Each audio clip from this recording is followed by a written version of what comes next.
Bonjour et bienvenue sur Ikigai Japan et bienvenue dans Le Japonais et ses livres, une petite série de vidéos qui va me permettre de revenir sur les différents livres que l'on a à disposition pour apprendre le japonais. Donc comme vous avez pu le voir dans le titre, le livre qui va ouvrir cette série, ça va être le Kanji Tokana. Alors Kanji Tokana ou Kanji et Kana c'est la même chose, To n'étant que la particule japonaise signifiant et. Alors, le Kanji Tokana, qu'est-ce que c'est ? C'est un manuel de japonais qui va référencer tous les caractères officiels qu'il existe dans cette langue. Donc, quand je parle de caractères officiels, je fais bien évidemment référence au kanji.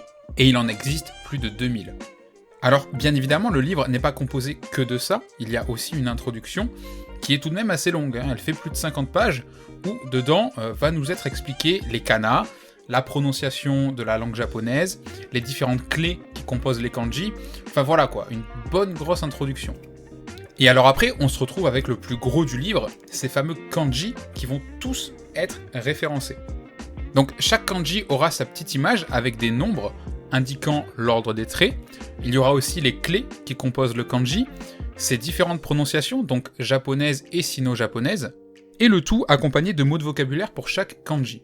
Donc voilà, maintenant vous multipliez tout ça par plus de 2000 kanji et ça vous donne en effet un livre avec beaucoup de contenu. Concernant les points positifs et les avantages de ce livre, donc pour moi le plus gros des avantages c'est de réunir tous les kanji en un seul et même endroit, et en format papier.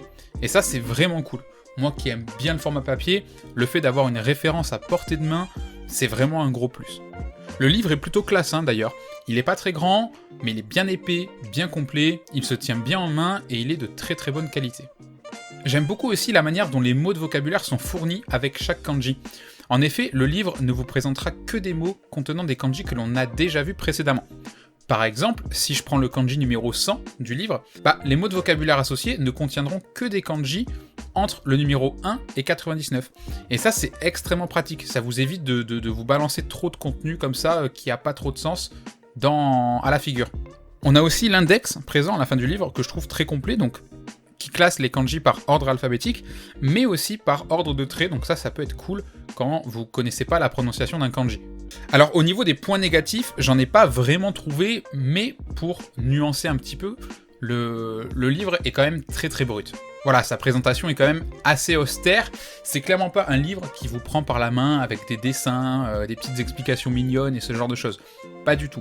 Et puis on a aussi son prix qui est de 50€. Alors pour moi, ces 50€, il les vaut, y a pas de souci.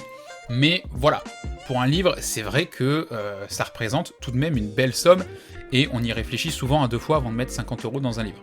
Ce qui nous amène donc à savoir qu'est-ce que je pense de ce livre-là, et surtout, est-ce que je vous le conseille, oui ou non. Alors moi personnellement, je l'aime beaucoup, et c'est d'ailleurs un indispensable. Mais attention, je le réserverai qu'aux personnes qui sont vraiment déjà bien rentrées dans l'apprentissage du japonais.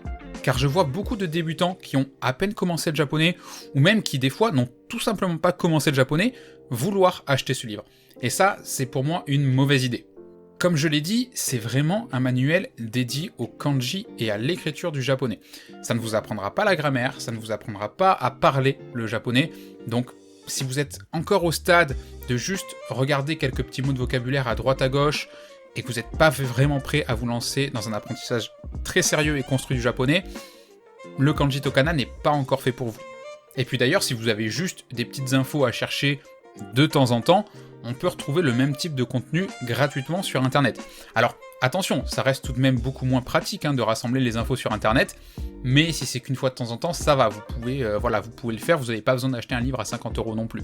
Donc pour conclure, oui, je vous conseille ce livre si vous apprenez sérieusement le japonais, mais attention, c'est pas un livre magique, ça reste très long tout de même d'apprendre les kanji, mais au moins, grâce à ce livre, c'est une aide non négligeable qui nous est apportée. Voilà, j'espère vous avoir apporté suffisamment d'informations concernant le Kanji Tokana. J'espère que tout cela a pu vous éclaircir un petit peu en ce en quoi consistait le livre. Et après, c'est vous, et vous seul, qui choisissez de l'acheter ou pas, le livre. Ça va vraiment dépendre, comme je l'ai dit, de vos besoins. En tout cas, je vous remercie d'avoir visionné cette vidéo. N'hésitez pas à aller faire un tour sur mon Instagram, sur mon blog, pour y retrouver plus de contenu gratuit. Et sur ce, je vous dis à très vite pour une prochaine vidéo.